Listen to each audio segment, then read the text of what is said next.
Hot off the success of its Nexus 6P, Huawei is already back to ensure that they're going to remain relevant for quite some time. Now at CES 2016, we got a chance to check out a lot of cool gear from them, but there's only one single thing that really stood out of the bunch. Hey guys, John V from PhoneArena here. You're watching our video review of the Huawei Mate 8.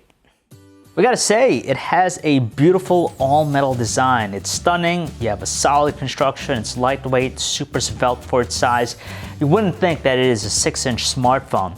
You also have better than average battery life with this. They managed to put in a 4,000 milliamp hour battery, and with that we get roughly a day of usage, and by the end of the night it's normally around the 40 to 50% range, so pretty impressive there. There are a ton of features with the Emotion UI 4.0 experience. It's running on top of Android 6.0 Marshmallow, so it's nice you have an up-to-date version of Android. It tries to be the mega Android UI, but it still trails TouchWiz and LG Skin for diversity and cohesiveness. For example, you do have true side-by-side app multitasking, but very few are supported by it. And finally, it's powered by the Kirin 950 chipset with 3 GB of RAM, and we gotta say the benchmarks are impressive.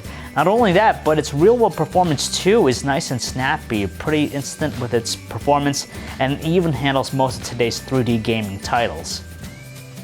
There are some downsides to the handset. The first one is related to the display. It features a 6-inch 1080p IPS LCD display, and while we like the screen-to-body ratio and also its sufficient details, it's kind of off with its color calibration. It tends to produce some overblown, inaccurate colors and has a colder color temperature of 7300 Kelvin.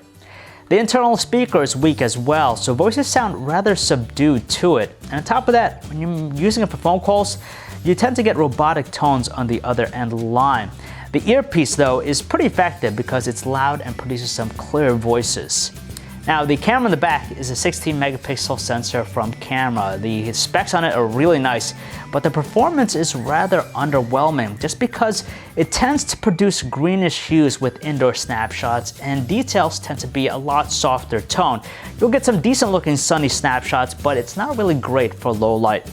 And its video capture tops out at 1080p. You'd think they'd put in 4K Ultra HD recording, but they don't. The biggest problem that we have is that there's this wobbly jello-like effect when you're moving very quickly. There's a lot to like about the Huawei Mate 8, like its premium all-metal design, the responsive fingerprint sensor in the back, its long-lasting battery life, and the exceptionally quick processing performance out of its Kirin 950 chip. But at the end of the day, its higher price point makes it a tough sell. Right now, it's available overseas for 599 euros, so that's approximately $643. Now, if you have the disposable income, it's not bad of a handset.